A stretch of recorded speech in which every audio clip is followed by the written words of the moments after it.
Hello, bonjour. My name is Paulo de Castro Reis and I'm the Executive Director of CCBC. Welcome to the first Brazilian Week CCBC Online Festival, a digital event organized by the Chamber of Commerce Brasil-Canadá in partnership with the Brazilian Embassy in Ottawa and the Brazilian Consulates in Toronto, Montreal, and Vancouver, and sponsored by Air Canada. The festival presents more than 20 webinars covering three main content areas: business opportunities, innovation, and Brazilian culture. Besides, the Brazilian Week website offers free access to more than 200 cultural contents. I would like now to call Raphaelle Lapierre, Vice-Consul Trade Commissioner at the Canadian Consulate in Rio de Janeiro, to moderate this session that will talk about the opportunities related to the Brazilian creative industry. Hello, Raphaelle. It's nice to see you. Paulo. Nice to see Oi, you too. Rafa, tudo bem? Tudo bom, Paulo. Bonjour à tous et à toutes. Good afternoon to everybody. Boa tarde. It's really a pleasure to be here, and I can't thank you enough, Paulo, and the Chamber of Commerce Brasil-Canadá for having us participate in the event today. So it's really a pleasure to be moderating this great panel. And my name is Raphaelle Lapierre. I work with the Canadian Consulate here in Rio de Janeiro, and I am responsible for the creative industries sector. I've been here since 2017, and it's really been a pleasure to see the different types of companies that have reached out in different areas and subsectors of the creative industries network. So from a trade commissioner service perspective, we have been servicing companies, and you'll see on today's panel, although we're covering creative industries as a whole, I think we have more representatives from more of the audiovisual sector and large event productions. But just for your information, from a trade commissioner service perspective, we also focus on the music industry, performing arts, written works. We've also worked with museums and heritage content. So we're able to provide quite a bit of support to Canadian companies, and it's always a pleasure to do so. As my colleagues will demonstrate and talk during their presentation, the creative industry sector in Brazil is very dynamic, incredibly innovative, I should say, and it represents about 2.61% of the Brazilian GDP. So back in 2017, which are the latest numbers we have, we were looking at about $53 billion US. Also employing 5 million people across the country and over 300,000 small and medium enterprises. So I think you'll see during this panel and some of the experiences that will be presented, really the vast majority of opportunities and different experiences as well, and the interesting and diversity aspects of this market. Just without further ado, I would like to just take a moment to introduce our panelists for today. So first of all, we will have Thais Aoun from the government of Quebec, giving you an overview of the creative industry sector here in Brazil. So Thais has just recently been appointed Economic Affairs Director for the Quebec Government Office in Sao Paulo, where she has been serving as Acting Director since September 2015 and Economic Attaché since September 2014. Prior to that, she has held a number of positions in Brazil and Canada, including the Consulate General of Canada in Sao Paulo, the Canadian Education Centre in Sao Paulo, and Niagara College, Canada. Mrs. Aoun graduated in Public Relations and Business Administration, Marketing from Niagara College in Ontario, Canada. Second, we would have we will have Bruno Chris. Bruno has a degree in production engineering, an MBA in business management, and his career has been based in negotiation and management skills. He is one of the founding partners of Studio Ether and has 13 years of work experience in the real estate market. Then afterwards, we will have Elena Russi, who's Executive Manager at Brazil-Games, the Brazilian Game Studio Association, and B2B Content Director at Big Festival. Brazil's independent game festival, the largest indie games market and festival in Latin America. And I should say that our trade commissioner who focuses on games, Claudia Kakunake in our office in Sao Paulo, works very closely with Eliana during that event. So with 15 and more years of experience in the audiovisual field, connecting stakeholders, startups, investors, content creators, studios, companies, and government agencies to meet their business objectives in the interactive media sector. And last, but of course not least, Ed Morais. He is experienced co-founder with a demonstrated history of working in the leisure, event, travel, and tourism industry. Ed is skilled in business planning, event management, corporate communications, art direction, and project coordination. So he is a strong entrepreneurial professional, and he is a co-founder and executive director of Bain Song Experience. So with that much said, I think I will leave I will leave Thais to give you a good sense of the overview of the creative industry sector here in Brazil. Thank you. Thank you, Rafa. Hi, everyone. Bonjour. Boa tarde. Deixa eu só encontrar aqui a minha apresentação. Share. Pronto. Todo mundo consegue ver a minha apresentação? Yes. Tá certo. Vou começar. Então, obrigada, Rafa, pela apresentação. Eu sou a Thais, eu sou a Economic Affairs Director do, desculpa, em inglês, Quebec Government Office in Sao Paulo, and it's a pleasure to be here today to present about the Brazilian creative industries.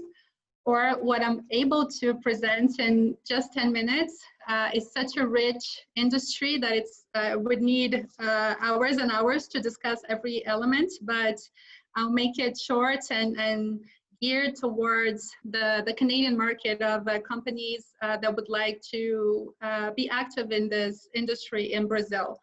So I'll focus a bit more on big events, music, audiovisual, games industry, but not entering too much in details because Eliana will do a very good presentation about the games industry in Brazil.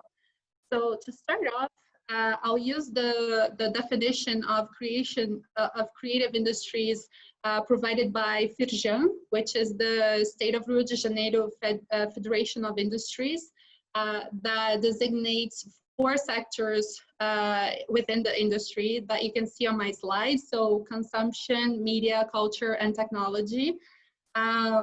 Brazilians are very festive by nature, and its diversity, the result of a miscegenation of the various ethnic groups that gave rise to this country, resulted in a culture marked by very particular parties and celebrations that take place in the 4 corners of this very extensive territory. So we can say that there is a Brazil of many Brazils whose culture diversity is reflected in a very intensive and diverse calendar of events. The creative industry scenario in Brazil is gregarious and democratic. Brazilians are very open to new cultural influences. Although we have grandiose popular festivals typical of the local culture, such as Carnival, which takes over the streets of several cities in Brazil in the summer, they are able to coexist in harmony with globalized events, such as major popular music festivals, technological fairs, and important international sporting competitions. Just an example, there are Rock in Rio, the Montreux Jazz Festival, the Brazilian edition, and the FIFA World Cup, just to name a few. Brazil is also part of the itinerary of world tours of major international attractions. And later on, I'll show a few of the artists that came our way, just as an example. So Raphaelle, she presented a bit about the numbers. I need to update a few here. I think the numbers have increased, but the study provided by FIRJAN showed that cultural and creative activities generated 2.61% of the Brazilian GDP and are responsible for over 800,000 formal jobs and over 245,000 companies. Brazil, as you may know, has continental dimensions Although some music tours and high-profile events include some of the important Brazilian capitals in their itinerary, most of the events that take place in the country, they are on the Rio de Janeiro, Sao Paulo axis. Consider the two most relevant states in the country in terms of culture, background, influence, and public, especially in their capitals that have the same names, Rio de Janeiro and Sao Paulo. I would like to point out, however, that states like Bahia, Pernambuco, Minas Gerais, and Paraná also have a strong presence in the national cultural scenario. And because of this access, a lot of the marketing department heads of the major companies in Brazil, as they are located either in the Rio de Janeiro city or Sao Paulo city, that makes it that the creative industry companies are attracted to establish a presence in either one of those cities to be able to be close to the decision makers and the sponsorship money existent in the country. I just wanted to highlight a few of the segments that are very well known by the Canadian content and well received here. So I just wanted to show the size of a few of those sectors like music and games. In terms of music, Brazilians are avid consumers of concerts and shows by national and international artists. Although the tickets, the prices of the tickets are high, Brazilians, the concerts will sell out fast in a matter of hours or a few days. And there is a tendency of an increase per year in this segment. So as you can see, Brazil ranks really well in the music markets in comparison to other major markets.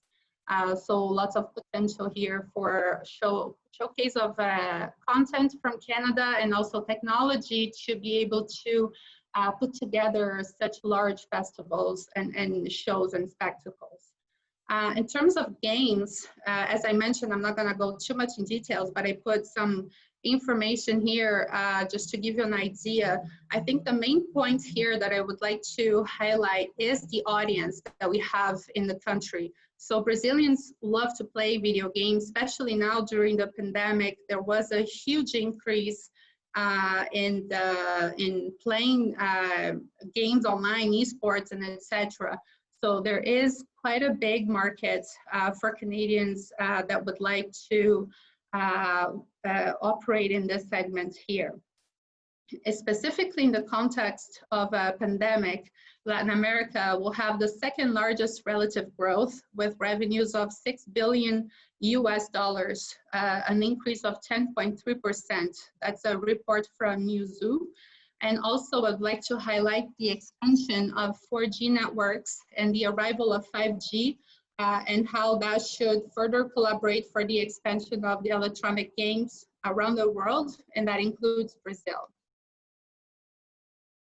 In terms of audiovisual, so I'll focus a bit more on films and streaming, but here we have a very successful segment in streaming, and we have the major companies like Netflix, Amazon Prime, HBO Go, Apple TV, the local streaming platform called Global Play, and soon in November, we're gonna get Disney Plus.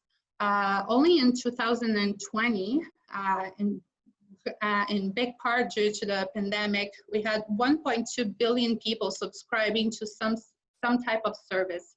That represented 145% increase in the base. And Brazil ranks 6th among the largest consumers of streaming platforms for films and series in the world, defeating powers like Japan and the United States, according to a survey conducted by App Annie. Also, something very important to know is the engagement of Brazilians with social media. So we are very, very, very active, especially in YouTube for video visualization. That's the #1 platform, but also Facebook, Instagram, and more specifically about WhatsApp. Brazil has the second highest number of WhatsApp users after India, We had in 2019, 99 million, and that's used on a personal basis, but also for professional purposes as well. It's very popular. So in Brazil, the main sources for making cultural events and projects viable include attracting private investment through sponsorship quotas aimed at major national brands, conducting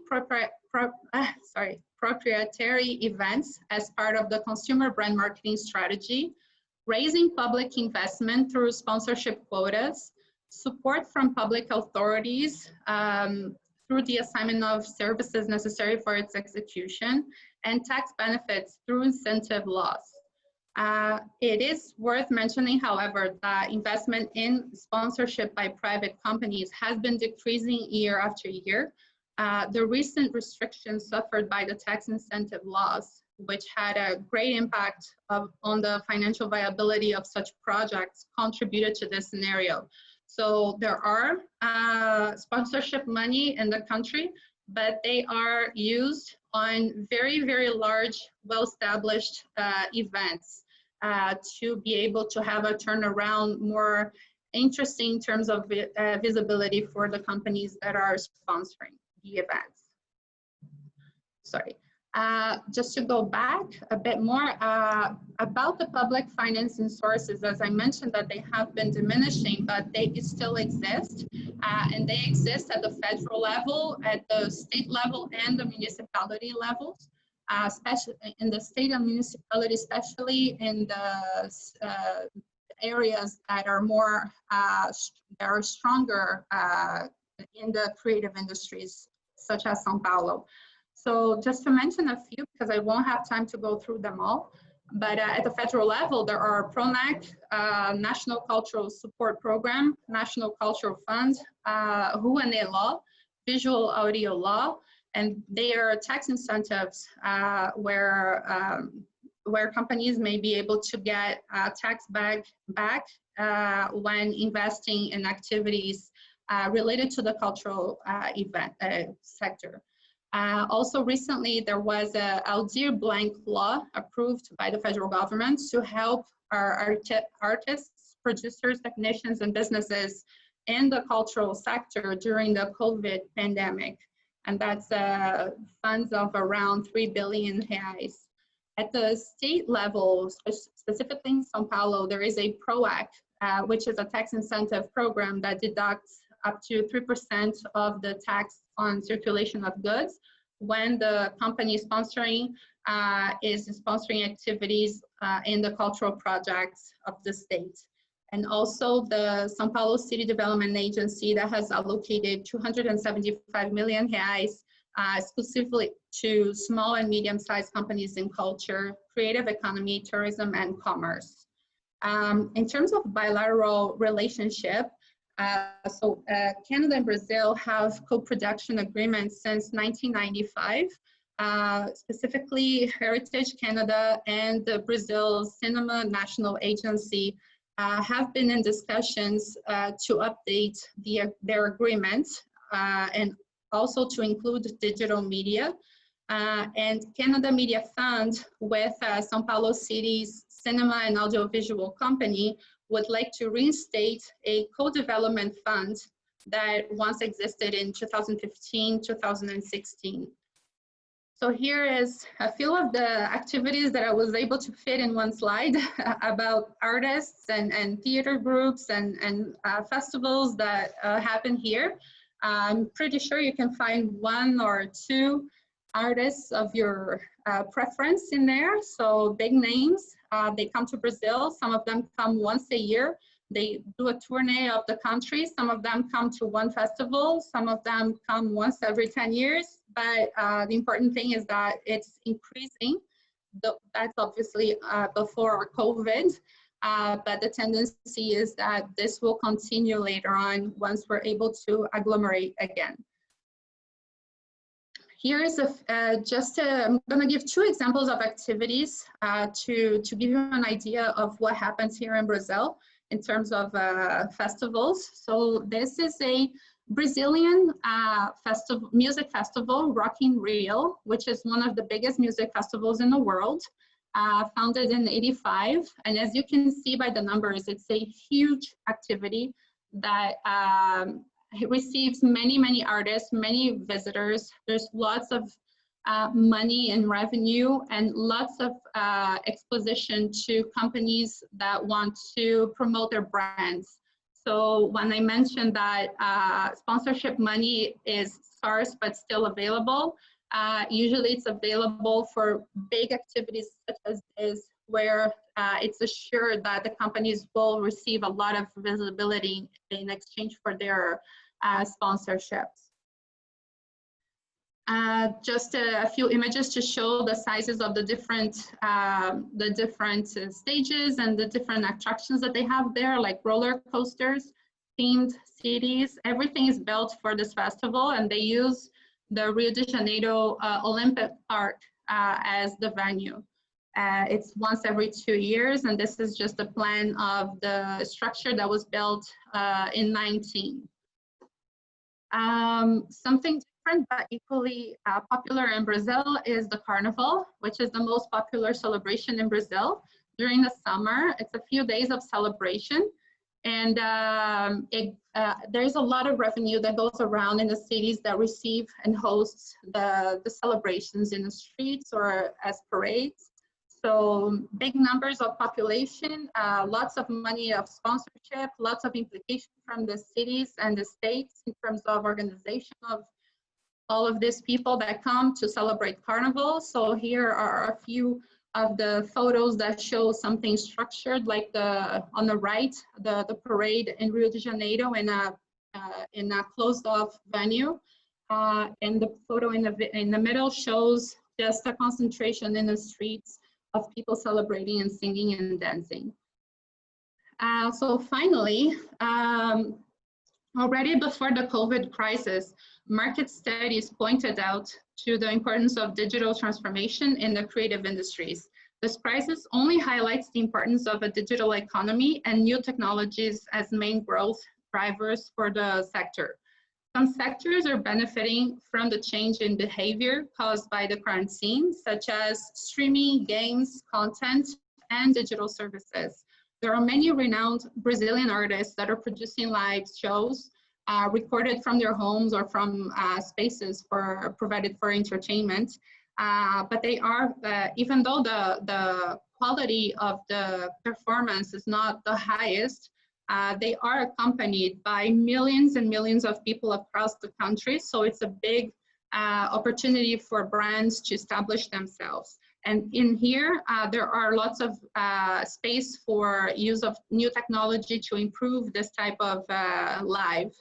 And here also there is an opportunity for Canadian artists and producers that are making their content available online for free.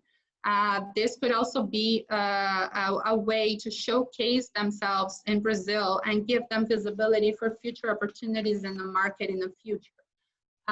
So companies that have technologies in the e-learning sector or in live transmission of corporate events could also find some interesting opportunities. Given the large consumption of audiovisual content on streaming platforms, there could also be interest from Brazilian players such as Global Play to acquire ready-made content with subtitles for online distribution. The animation sector, both in Canada and in Brazil, has been less affected than other areas of the AV. There have been animation co-productions between the two countries, and there is room for a lot of, for more growth, as Canada is seen and Brazil as a leader in this area. And finally, a trend that I can also highlight is the emergence of new museums and centers with interactive exhibitions, such as Japan House or the Museum of Image and Sound in Sao Paulo. And specifically in the city of Sao Paulo, it has already consolidated itself as a major cultural pull in Latin America for this type of attraction.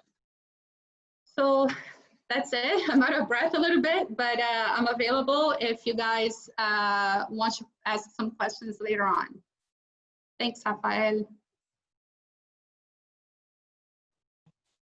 Thank you, Thais. I think that was a great introduction actually to the rest of the panel as well, to give a good sense to all of our, to everybody participating of what the industry is like here in Brazil. So now I would ask Bruno to put on your camera and your mic. Yeah, I'm here.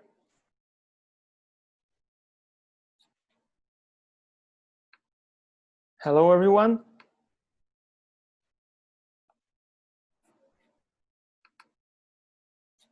Okay.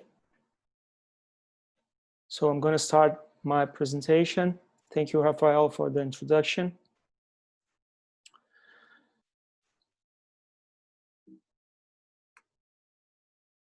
Well, I'm Bruno Chris, one of the founding partners of Studio Ether. I'm graduated in production engineering at Poly, USP, here in Sao Paulo. And I have 13 years of work experience in the real estate market. And we're going to talk about the real estate market and Studio Ether, which is a company that offers 3D renderings and other visual solutions, mainly for the real estate market. We have like 11 years in the market.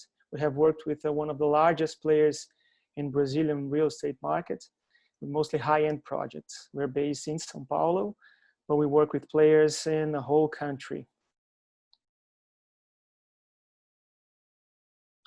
Okay, so this is the agenda. I'm here today to present you some insights about the real estate sector, the real estate industry in Brazil, and the introduction of the creative industry as a tool for marketing and sales in this sector. I'm going to start presenting some numbers of Brazilian economy and real estate sector for you to understand the size of it in our economy. Then I'm going to present the Studio Ether, what we do, some of the sectors we work for, the evolution of the technology and products we use and how we use the creative industry in sales. And at the end, we're going to show you an example of a project in which we have developed a full package of products, including virtual reality images. So for the Brazilian economy, we're going to start with the Brazilian population. We have about 209 million inhabitants.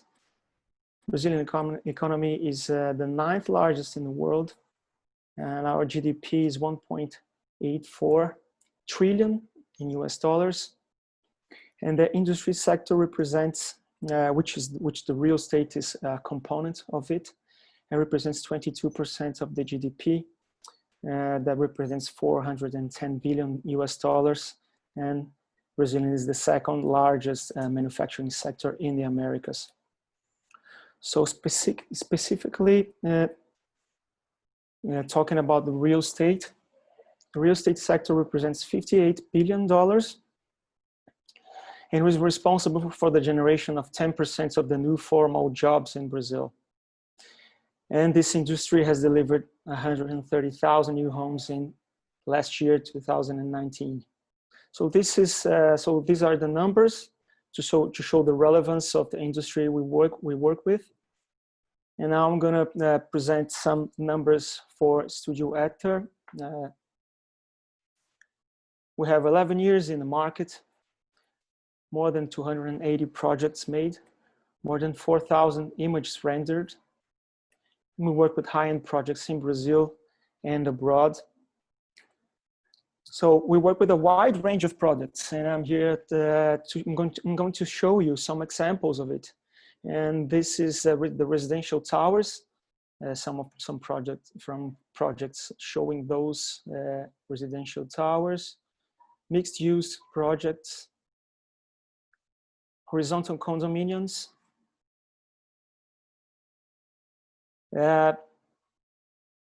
industrial facilities, education facilities, hospital facilities, hotels and resorts, stadiums, and interiors. Okay, so as you can see, we're able to work with high-end projects in different scales for the real estate sector. And talking about products now, we offer basically 3 kinds of products, which are images, rendered images, 3D videos from these projects, And now virtual reality, 360 images and 360 degrees videos.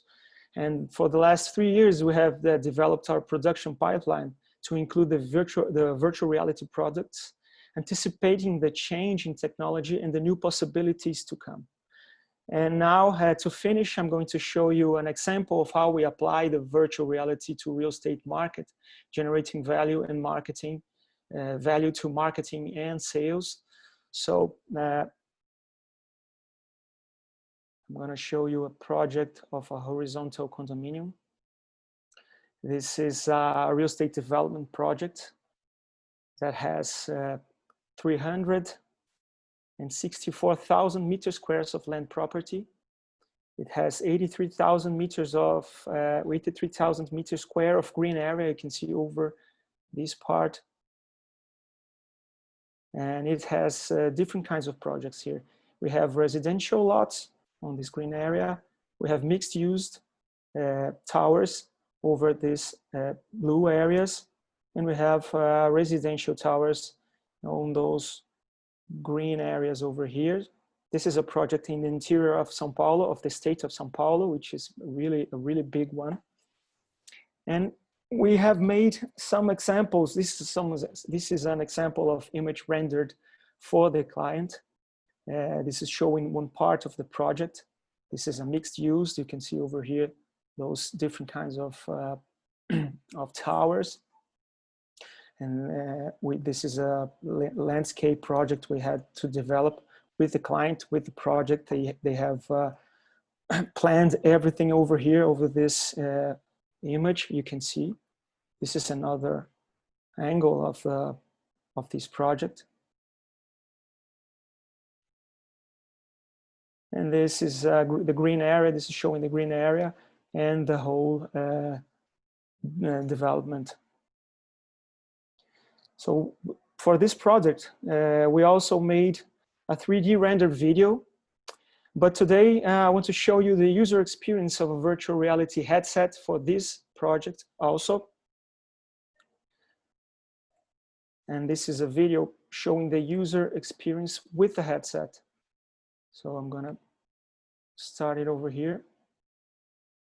So the user is selecting one of the views of the project, and he's moving his head, and by moving his head, he's seeing all the project in 360. All these white facades was a demand for the client. He didn't want to show the finish of the facade. They wanted to show only the blank spots, only the blank. So the user is going from one place to another using the headset, the virtual reality headset. So this is another part of the project. You can see the commercial areas and other towers over here. So this is the kind of product that the client uses to engage the clients that they want to sell this project, and it shows all the project all around. So I'm gonna pass. So as we all agree, although a couple of years ago it was an option for our clients to invest in virtual reality, nowadays due to the pandemic effect, it is a necessity to have innovative ways to show the real estate developments, and our company is ready for it. And this is my presentation. Thank you very much. If you have any other questions, please let me know. And thank you, Raphaelle.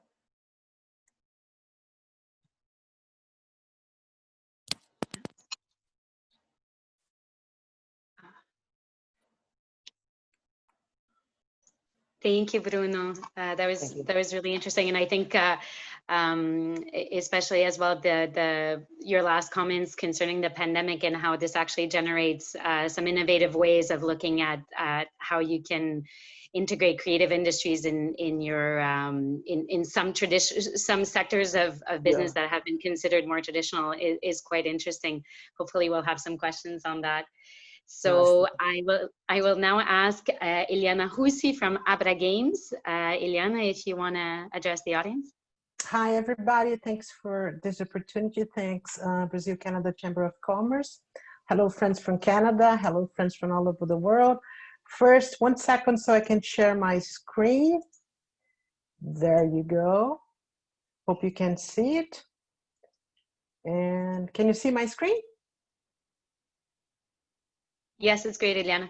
Okay. So my name is Elena Russi. I work for Brazil Games, which is the Brazilian Game Companies Association. I work for the international program, a partnership with the Brazil Trade and Promotion Agency, Apex Brazil. I'm also the executive director at Big Festival, which is the largest and most important B2B and B2C independent game market in Latin America. I have in the slide my points of contact. Feel free to poke me at any time. And let me move to another slide. So as you can see, Brazil is a beautiful tropical paradise, famous for its hospitality and people, but it's also modern and technological. My pitch here is I'm here to talk about Brazil as a new super territory for game development and a great market to publish your game. We are talking about a giant industry. According to a recent report by Newzoo, a market research company for the sector, today the sector is worth $159 billion, and by 2023, $200 billion.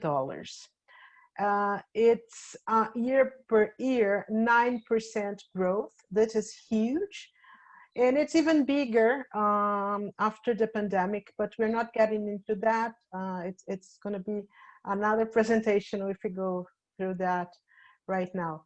Just for comparison, here's the box office global revenues for 2019 and the record music global revenues if in 2019-18.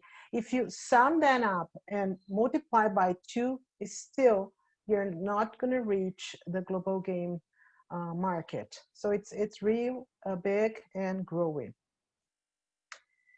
But let's talk about business. My pitch here is that by the end of this session, I'll have convinced you that besides being an outstanding, beautiful country, Brazil also has great games and fantastic opportunities to do business. I've split this presentation in 2. First, we are gonna, I'm trying to move my camera here. First, we're gonna talk about publishing your game in Brazil. And on the second half, we're going to talk about finding a partner to develop, invest, or open your business here. So some colleagues already mentioned, I brought here a slide with some numbers about Brazil. The only thing that I think hasn't been mentioned is the time zone. Population, largest territory, everything has been covered by the colleagues that spoke before, but time zone is very convenient to work with Canada. We are GM3 -3 and Toronto is GMT -4, so 1 hour is pretty reasonable to be partners, right? So one thing that is important to mention is that Brazil is the 13th largest gaming market in the world. By 2024, we're going to be 149 million people playing games in Brazil. And the growth rate for Brazil is 13.5% annual. So it grows faster than any other territory in the world. Today, the online population is 150 million. And spending gamers, according to Newzoo, again, 83% of gamers purchase in-game or virtual goods in Brazil. So we play and we spend money. This is what game developers like. The market is young. 32 years old is the average age of a smartphone user. So it's going to renew because this is the first batch of a large population using smartphones in Brazil. And the market is huge.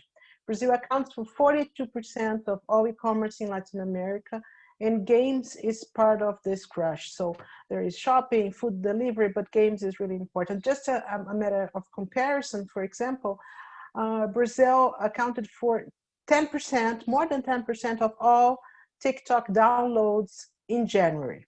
And TikTok, as everybody knows, is a phenomenon that we're all talking about. So tips to launch your game in Brazil. Localize your game. Not only the language, but culturally. We speak Brazilian Portuguese, which is different from Portuguese from Portugal. Only 5% of Brazilians speak a second language. Understand the best dates to launch your game, holidays and promotions. We have a different calendar. It's not equal to the American. Even the school is inverted here. We start classes in February and you in September. So think about it. And we love soccer. For us, football. So please never mention the 7-1 to Germany in the 2014 World Cup. And find a partner. This is really a good advice. Well, now that you have decided that you're going to include Brazil in your growth strategy, and if you really want to tap into the full potential of this market, go further. Explore what payment types will reach the broadest audience for your game. How will the country cultural nuances, tax and regulations impact your operations? So I put here on the bottom of this slide a guide developed by Exola now in August. So it's pretty recent and has a few information for you to explore. Let's talk business part 2, find a partner. Either you want to invest, open your studio or company, we suggest you find a partner. Brazil Games Association and Big Festival are your points of entry here. And by the way, the Brazilian currency is a very good moment, is on a very good moment for foreign investors. 1 Canadian dollar now is equal to 4 reais, the Brazilian currency. So where you can find Brazilian game companies and who we are. We are 276 indie studios. We don't have main publishers here. The companies are medium, is small. We develop a bit of everything. And we also already have our own unicorn announced last August, so a few days ago. It's called Wildlife, a mobile company here from Sao Paulo. It's valued $3 billion. So we hope we have more unicorns coming up. So here you can see the most valuable game startups in the world, and Wildlife is here in yellow. We're very proud. Well, back again, let's meet. Where can you find Brazilians? We attend on a normal days. We have a full agenda. We meet Canadians in every major event, every major global event. There are Canadian delegations.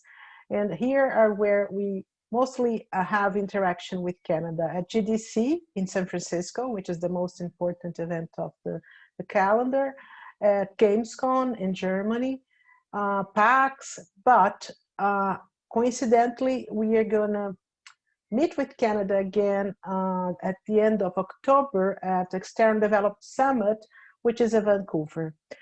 Unfortunately, we won't be able to travel to Vancouver this year. The event is gonna be fully digital, but it's in our calendar for the past 5 years that we attend this event. Brazil Games, which is the company I work for, is responsible to organize all those delegations. Some of them are pretty big delegations. For example, at GDC, San Francisco, we had this year 50 companies and 150 something professionals attending. Unfortunately, it was canceled a week before. So, but we also have Big Festival. Big Festival is the event. We welcome you all to Brazil, especially in Sao Paulo. It has a date already, May 5 to 9. We hope it can be presential. If it's not possible to be fully presential, we're gonna have a mix of digital and presential event. And in 2020, right now in June, we had to take the rush, like to take a decision in March to go completely digital for the first time. So we had a big digital for the first time. It was very successful. We focus only on the B2B and matchmaking and conference. We had 22,000 people watching the conference live. We had 20 hours of content with simultaneous translation. It was really very well prepared, like in a TV studio, and the number of companies and meetings were outstanding. Like we had 333 companies and over 3,000 meetings scheduled. We always generate business for the studios. Just the first questionnaire we had accounted for 33 million just business initiated at a big festival. So I was going to show you a video, but I don't think there is time now. And more photos about big festival. And here I am back, my contacts, and feel free to write me or whatever. As I mentioned, we are your point of entries here in Brazil. That ends my presentation. Thank you, Eliana. And I think from a trade commissioner's perspective as well, one of the things, other than the fact that obviously Brazil is an extremely attractive market for the gaming industry, but I think the point you bring in terms of finding a partner is something that we also really try to emphasize for Canadian businesses wanting to do business in Brazil in many different areas. It's a different market than Canada. There are some complexities to the market, and so we feel that if you do your due diligence and find the right partner, it can actually be the key to success to having a great opportunity here. So I think that's a very valuable point. So I'd like now to invite Ed Morisse from Bain Song Experience to talk to us a little bit about his business. Hi, Raphaelle. Hi, everyone. Thank you. Let me share my screen too.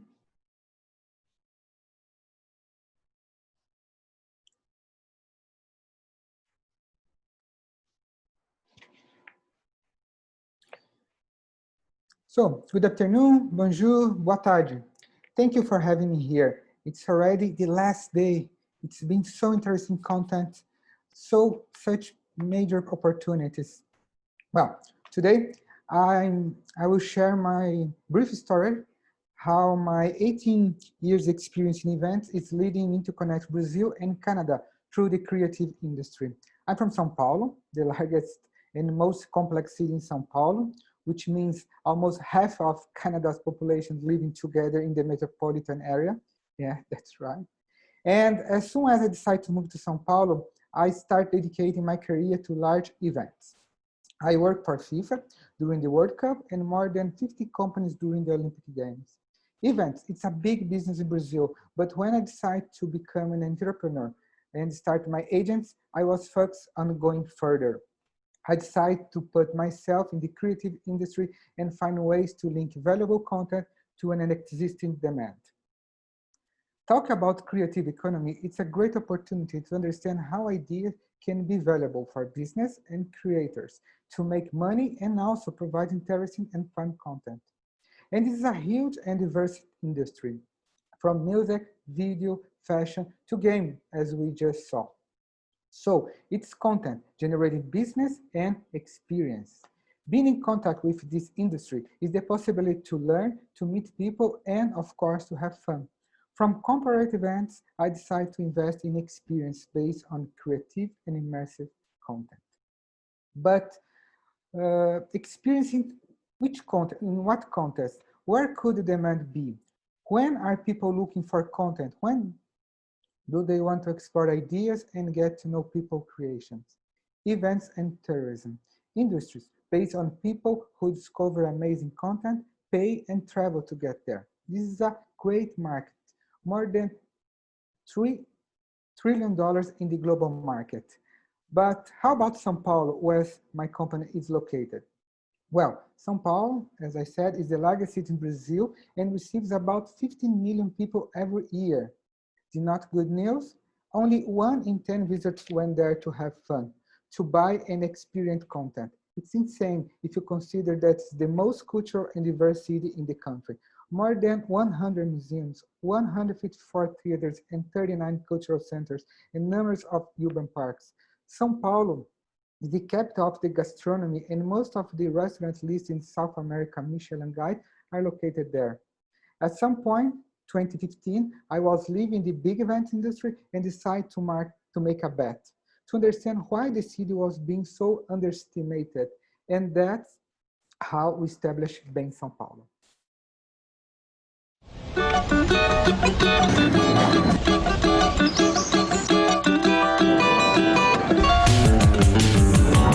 We are Bain São Paulo, and we want to welcome you to our city. Sao Paulo is a city with an infinite number of possibilities, with countless things just waiting to be discovered. And as your hosts, we can't wait to share with you these amazing experiences. We'll introduce you to charming people with fascinating stories. We'll take you to unusual and interesting places where you can learn about their incredible history.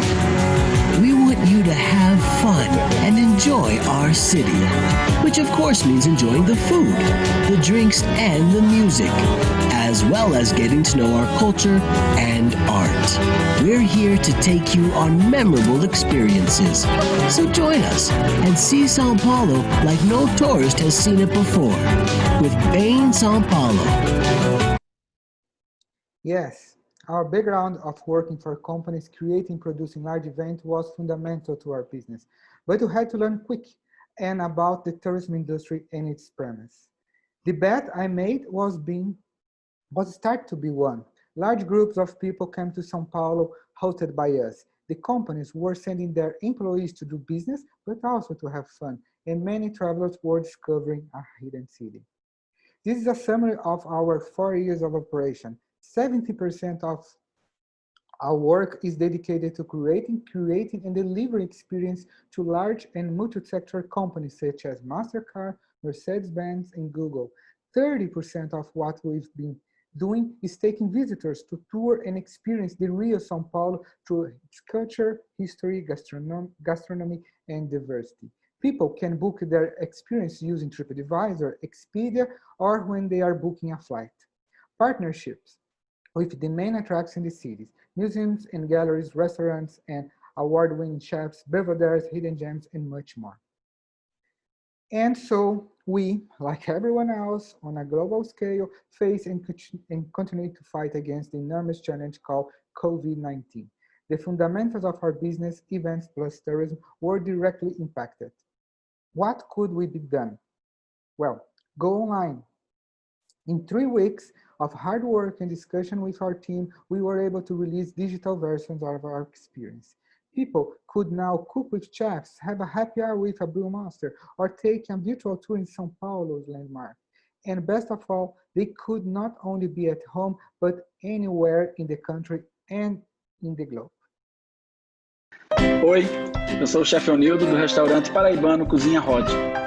Gostaria de convidar todos vocês para participar da experiência Bem em Casa. Cozinhe em tempo real comigo e com outros grandes chefes do Brasil. Cozinhar é um momento que une pessoas em todo o mundo. Um momento em que compartilhamos nossas experiências, nossas memórias. Conheça pessoas, experimente novos sabores, tire dúvidas. Tudo isso sem sair de casa. Gente, vocês não sabem? Chegou o kit do nosso jantar de amanhã. Ai, gente, olha que coisa mais fofa. E aqui tem todos os ingredientes, toda a mise en place separada. Então a gente vai assistir o chefe que vai explicando e vai cozinhando junto.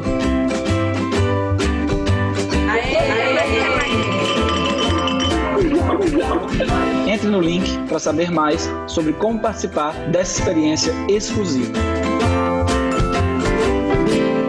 So suddenly we're having a virtual experience where a Brazilian chef located in João Pessoa, northeast of Brazil, was cooking a local dish in real time with people in Sao Paulo, Rio de Janeiro, and New York, San Francisco, and Los Angeles.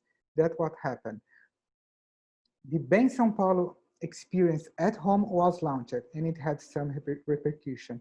A project that could help our partners' business and also take some fun and creative content to people at home in a safe way. A few weeks later, we had our first contract with a multinational company to offer the digital experience in Sao Paulo to over 40 countries.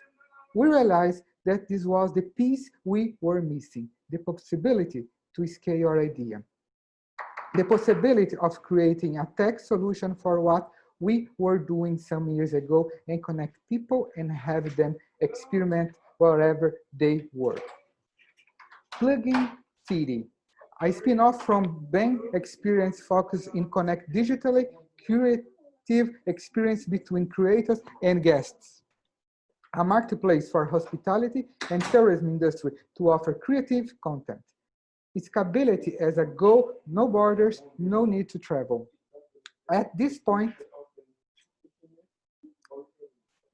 the Plugin City is part of an acceleration program. Yes, a startup that was born from the Bain experience at home. We brought the idea to Canada, not only to get support, but also to be able to test the idea at the very same moment in both countries.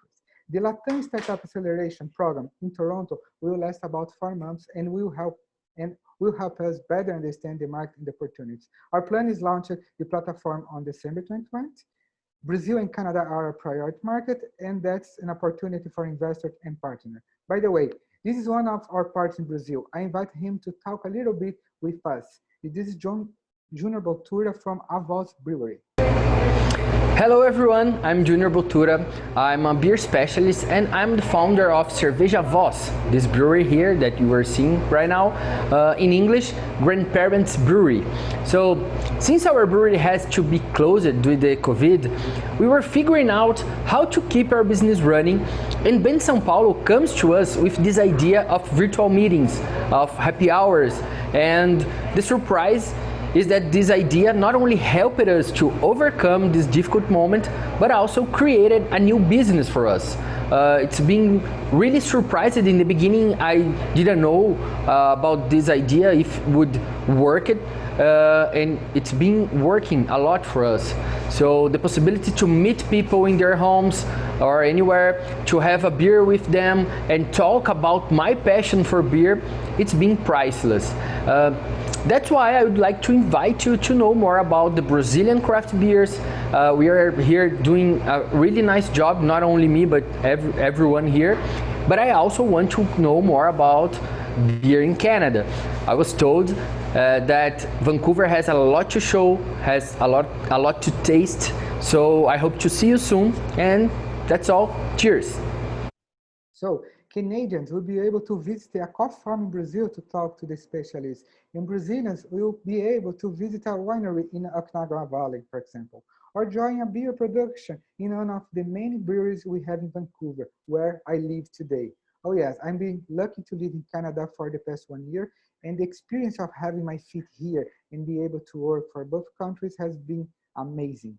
Plugin City is an opportunity within the Brazilian creative industry to have our content right here in Canada, and also to bring Canadian content and creative experience to Brazil.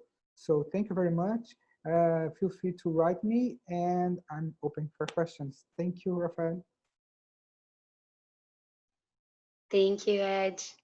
And I'd like to just apologize. I believe I said the name of your company wrong, so it's Bain São Paulo. I really apologize about that.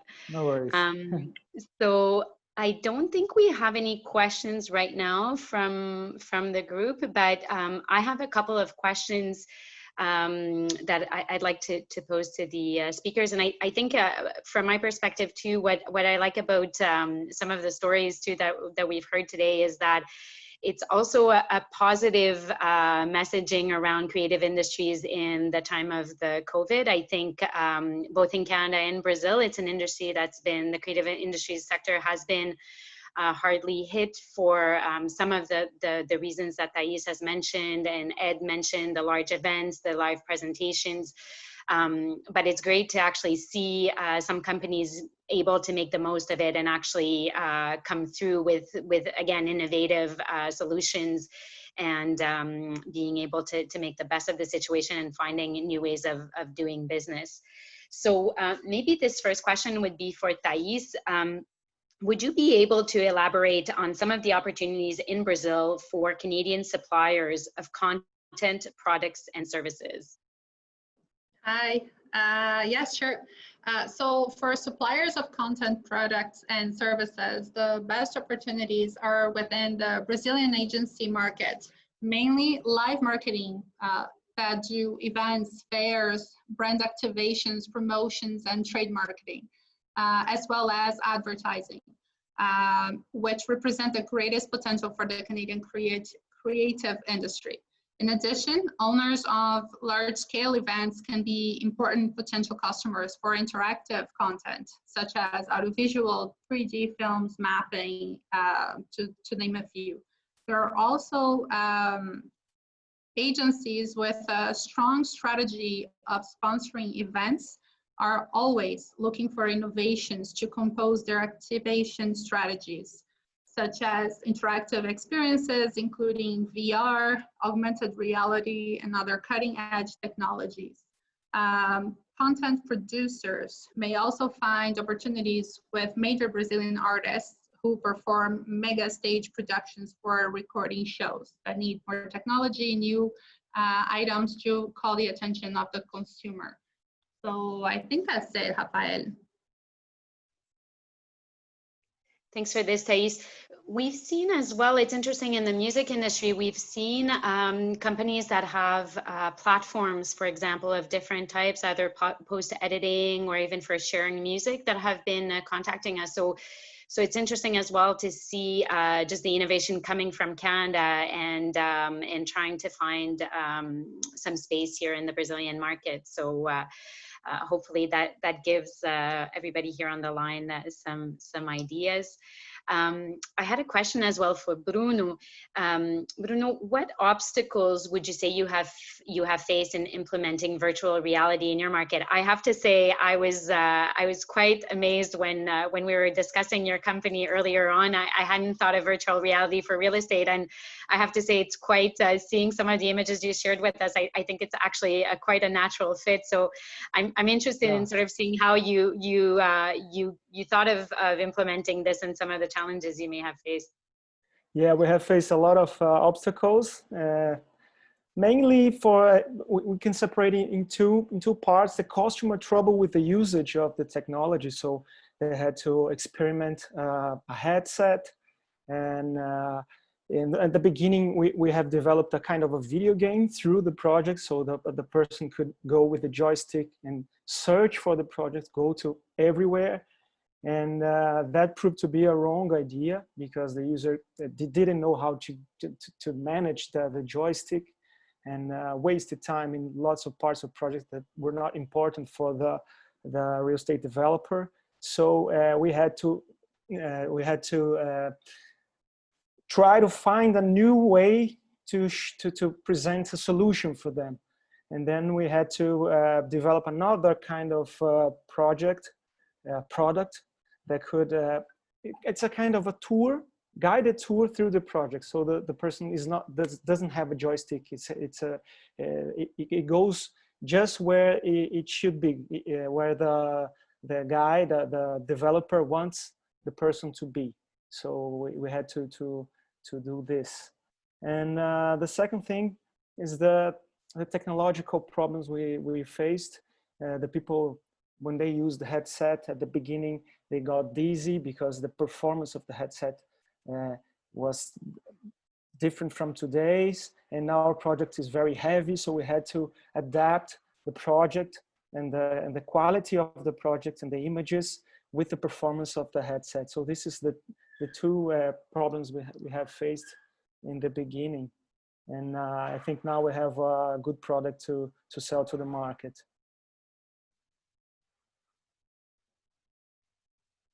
Thank you. Thais, as well, I was wondering if you maybe could talk to us a little bit about some of the most active types of Brazilian investor brands in events and sponsorship that you've been seeing here in Brazil. Sure. So as I mentioned in my presentation, part of the positioning platform for many brands is to encourage the development of our artistic expressions, such as music, theater, cinema. So mainly in Brazil today, there are 3 segments that stand out in this respect. One is the financial institutions, so the banks. The other one is the beverage industry, and you're gonna see when you come to an event in Brazil that there is always a beverage brand that associates their mark, either alcoholic or non-alcoholic. There's always a brand for that is there promoting, having visibility and promoting their products as well. So guests of the events can also buy their products when they are at the event. And finally, the telephone and communication companies. So these are the 3 types of companies that really invest in sponsorship of major events that are associated with their marketing strategies. And one trend, however, that I would like to highlight is the growth of investment by companies linked to the new economy, such as online payment methods, public transportation apps, food delivery apps. This, especially during the pandemics, we see these types of brands promoting themselves through active marketing activations. For example, I just saw recently that iFood app Uber is sponsoring the ciclofaixas in Sao Paulo. Before, those lanes that are exclusive for bikes were sponsored by a bank. Now they're sponsored by Uber, a transportation app. So you can see quite a few examples of these companies that I mentioned in events and activities throughout the city and throughout the country as well. Thank you, Thais.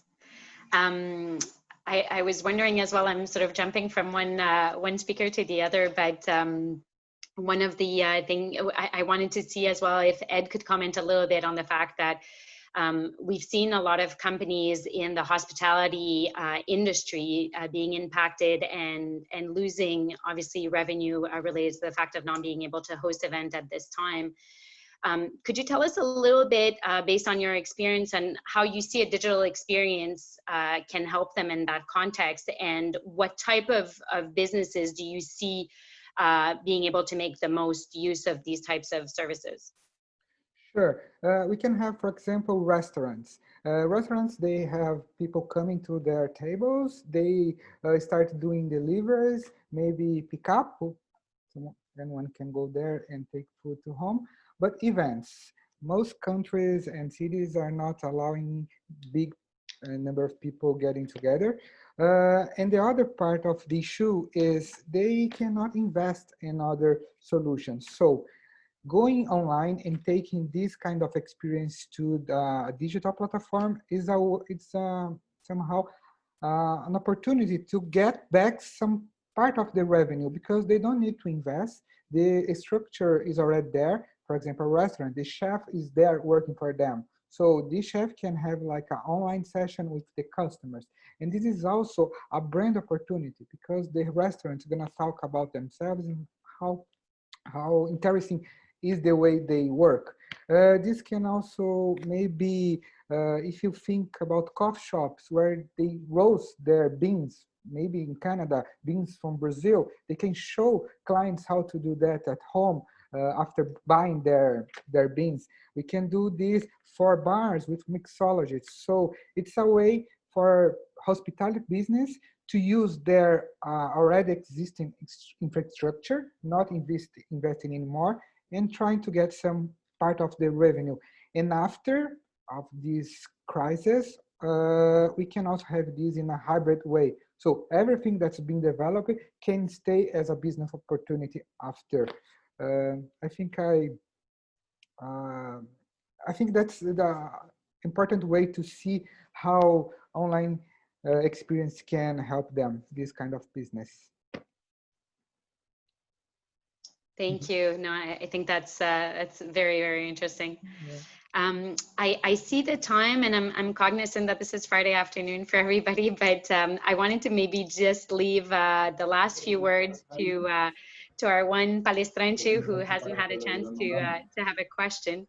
And Eliana, I don't know if you want to just take a moment to maybe, maybe I would just remind everybody to put on their mute.